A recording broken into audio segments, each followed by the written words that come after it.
Hi everybody, welcome back to another week of More Than a Statistic. I'm your host Justin Griffin. I have 11 years clean time, and this is my host Tab.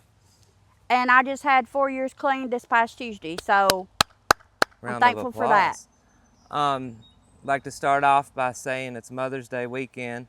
We'd like to start off by telling all the mothers Happy Mother's Day tomorrow, and especially to all the ones that I've recently met that's lost their children. You know, I'm praying for y'all. I've been praying for y'all this week, and I'm with y'all, love y'all. I'd also like to mention that the t-shirts are still up. I still have a few left and taking donations for the Together We Rise house. And also the We Do Recover montage. Sorry, couldn't spit it out. Still looking for videos for that so we can make it a little bit longer. Just submit them to the Facebook page. You can send them to Messenger or me or Tab. I mean, if you know her, you can send them to her too. She'll get them to us. And this week we're talking about boundaries. And that's basically when we were in rehab and we were sitting there and we finally had to accept it. You know, we couldn't lie no more. What was the things that we started to instill into our lives that brought on the change of, like you said, you're 4 years now. What's the things that you think you implemented in your recovery that's gotten you to the 4 years clean? I had to change my people, places, and things. Yeah. I mean, I couldn't keep surrounding myself with those people, those things, and even places that if would make me, trigger something in me. If I have to go out of the way and bypass an hour, I had to do that. Yeah. I just couldn't put myself back in them same situations again. Yeah. Which out of the three do you think was the hardest to do? The things. Yeah. Definitely the things. I mean, when I got out, I moved. I was an hour and 15 minutes away, and I moved to Bean Station, where I always said I would never live, by the way. And the job, the job that I had, I seen that where I was at wasn't going to change anything. Like, I talked to them about coming back, but when I seen they had no desire to work around where I would be or who I would be around, then I had to do that for myself. Yeah. I had to remove myself from that. Yeah. Because had you not, we know where it would go. Yeah. And we know we'd lose it anyway. That was Yep. the big thing of early in, I held on to a lot of stuff. And for me, I think the things was the hardest too. Yep. Because I had to find new things to take up that time. Yep. And the people, places, and things was one, and there was lots of different quotes. The F everything and run, or face everything and react. That was another one for me because I was a runner. Yep. I hated situations that brought heat on me, or just Hated them. if I witnessed it somewhere else, didn't want to be around it. Yep. So I avoided that. I won't put myself anywhere that there's drama. Yeah. Drama. I'm not a fan either. I have the most boring life. Like, literally, I go to work and go home, and I've got certain TV shows I watch. But I'm comfortable with that because I don't have to worry about putting myself in situations like that. The peace that I got about me now, I wouldn't change it for nothing. Yeah. Was you also the type that when I was using, I could only operate in chaos? Yeah. I didn't want peace. I stayed away from the quiet. Because, I don't think that it ever followed me. Yeah. Chaos is what followed me anyway. See, to me, when everything got quiet, that's when the voices would get louder for me. Yep. And that I'd start listening to them. Yep. And that just led to more dope. And I have to surround myself with people. Like, even if I don't feel good, when I had my surgery and stuff, I couldn't do nothing for myself. I was woe is me, and even as bad as I felt, I had to get out of the house just to go be around people. Because if I'm sitting there by myself, getting in that mess with my mind, then that's always going to lead nowhere good. So, I mean, there's days I don't feel like going, but I have to get out and put myself around people so that I'm not in that silence like that. Yeah. And this week it's been chaotic a little bit for me. Like nothing happened, just with the anxiety thing that I talked about, it just springing up out of nowhere. Yeah. You know, I had to take some time to step back and internalize, you know, what's causing this, because I didn't know. You know, I prayed. Yeah. First I had to pray. And then I just started thinking, you know, where are the pressures being applied in my life? And is there something that I can do about it? And I feel like with us making the shift to Saturday, I think that that's going to take, I don't think that that's what was causing it. No. It's just that life's really busy right now, and I just don't have enough time to get everything that I wish that I could done. And, you know, to me, I start feeling like I fall behind when I Yeah. can't do that. Because I'm like you said, I'm a people pleaser too. And I hate to let people down, especially when I tell them I'm gonna do something. And you know, And life gets busy sometimes, and that Yeah. happens. But And I feel like, to me anyway, I've let enough people down in my past by what I did. I don't want to do nothing now, that's going to let them down, yeah, even though it wouldn't be intentional, yeah. you know. And in this week, I talked about doing the self-care, and that's another thing. Recovery is the internalization of our thoughts. You know, I didn't do that before I found recovery, Oh, no. and especially before I found Christ. Yeah. But I found the power to start identifying when I'm going to these places. And for me, I'm a napper. Yep. The anxiety attack hit me yesterday when I was going to try to record, and it wasn't the show. It just out of nowhere, I was walking around and it just hit me. And I went and took a nap. And that's an identifier for me, is if I catch myself napping all the time, Yep. something's wrong. Yep. And I have to step back and think about, what is that? Yeah. And you know, I didn't do that before. Before I was unpredictable, I guess you could say. I didn't stop and think about how am I going to react to this like I do now. Yeah. I was like a ticking time bomb before. But now I just have to slow down and think through it. And if I have to remove myself for a little bit, then that's what I have to do to regroup. Mm-hmm. Absolutely. I read a book this week, and I sent it also to Tab, so she knows what I'm talking about, but it was called Let Them Theory by Mel Robbins. And in that book, she was talking about, you know, when things, it was all different situations. Each chapter was different situations, and it basically developed all the way into intimate relationship by the end. And it was, I highly value, like, if you want to learn something about yourself, read that book. Audio book, it took me 2 hours to go through it. Yeah. And, you know, it talked about when people's talking.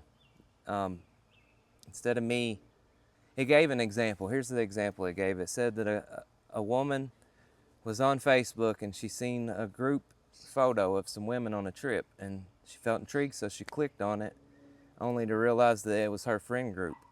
And she found herself wondering, well, why didn't I get involved? Yeah. And you know, and she started talking about how she had to identify in that situation. You know, in the conclusion of that, she hadn't been reaching out and putting any effort into her friendships. You know, they hadn't Yeah. talked in a long time.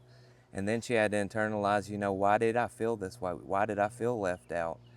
And it translated into how we have to deal with that is, you know what, people's going to hurt your feelings. Oh, you know, yeah. and most of the time it's unintentional. Sometimes it's very intentional. But we have to we have to learn the ability to, okay, we're going to let them be that way. Mm-hmm. But there's also a part on that it said, let me. Yeah. And that's another part, was I didn't realize how much of a part I played in a lot of my downfall. We don't ever realize it until we're past it and look back on it. But I think sometimes we worry so much about what people think. We have to let them just think what they're going to think, Mm-hmm. and know that we can't control every situation in life. Yeah. As much as we would want to, we cannot do that. In that book, she said we can't even control our own thoughts, so what makes us believe that we can control the thoughts of someone else? Yep. And that's very And true. that's 100%. Like, I learned a lot, and like I said, as I progressed through that book, chapter 15, it started talking about addiction, and I was like, oh, you know, I know something about this. And as I listened, it was more of along the lines of my relationship with Christ gave me all this. It gave me the ability to Yeah. say, let them, you know, because I was taught early in, it's not about what comes out of your mouth no more. It's all on actions. Actions. And They speak louder than words. and that's, with that, you know, it comes responsibility, and people's going to see you, like you said, at the coffee shop. Yeah, I have If to. y'all was to bless somebody out in there, it's going to be on Facebook. Even outside, even after I get off and go home, if somebody makes me mad, I still have to watch how I react, because that reflects who I am now. The old me, I would have just lashed out. I would have had those moments of, be right back, Jesus. Yeah. You know what I mean? Let me hurt your feelings Yeah. real quick. Yeah, but I can't be that way anymore, No. because it reflects everything around me. Because at the coffee shop, that's what we represent, the Lord. We're there to teach somebody about the Lord. And if I let my old ways step in and try to handle things, gosh, I would ruin the coffee shop in a minute. Yep. Me and God's had a talk about the life that I want. And I've realized that with those behaviors, I'll never get to that life unless I can start making changes. Yeah. And, you know, I'm thankful for that ability of, I'm all about self-empowerment and being better version of myself. Yep. Every day I try, you know, and it's not a every day I win, but Yep. it's a every day I try to what am I struggling with? You know, what's one thing I could cut out? Yep. What's one thing that I could move around? And that's another thing that recovery in a relationship, you know, was once I exhausted all my own and I realized that I had somebody else that I could lay it on and I didn't have to carry it no more.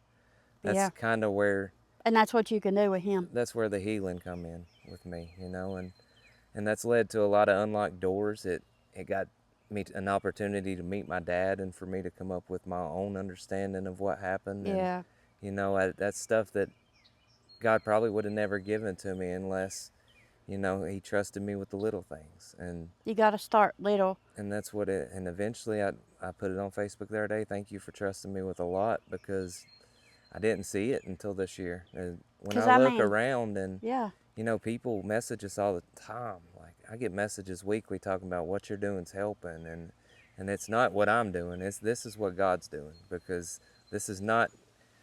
Hopefully, when we get together, I want this to be the Holy Spirit speaking and Oh, not yeah. Justin and Tab. Yeah. You know, Absolutely. I want this to come from a place that I could never coordinate, and I'm just here to facilitate. You know, He is our creator.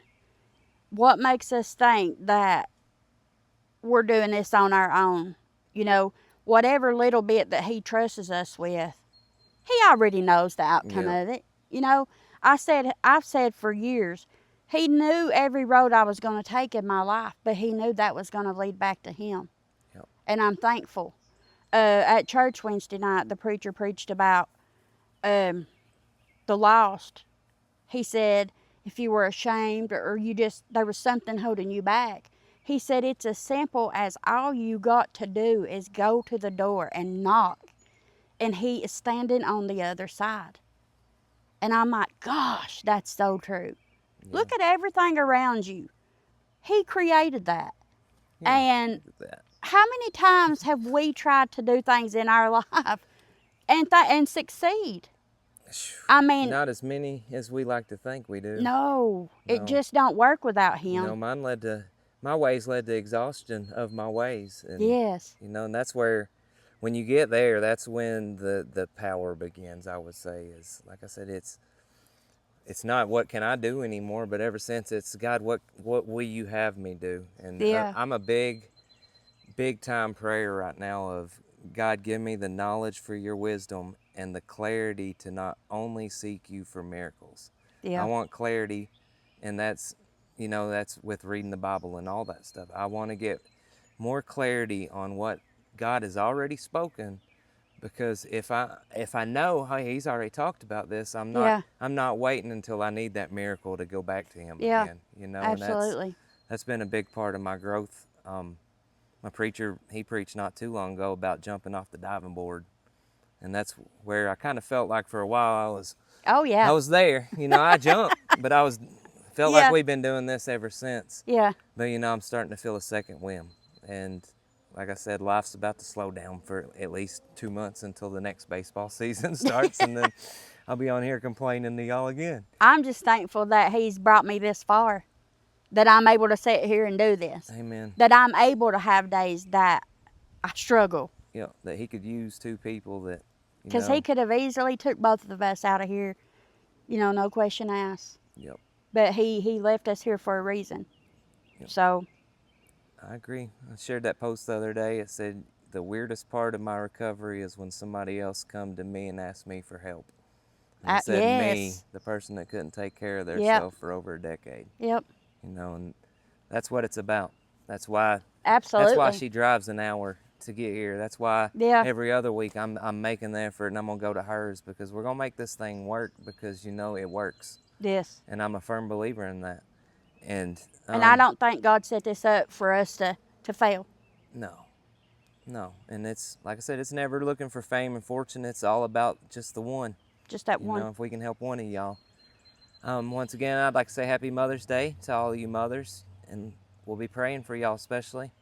We love you here, and we'll be your children. You know, we'll love you. No judgment. Yeah, no judgment. Thank you for what you do, and you know, I guess I'll see you next week again. Yep. All right. Thank your you for turn. being with us.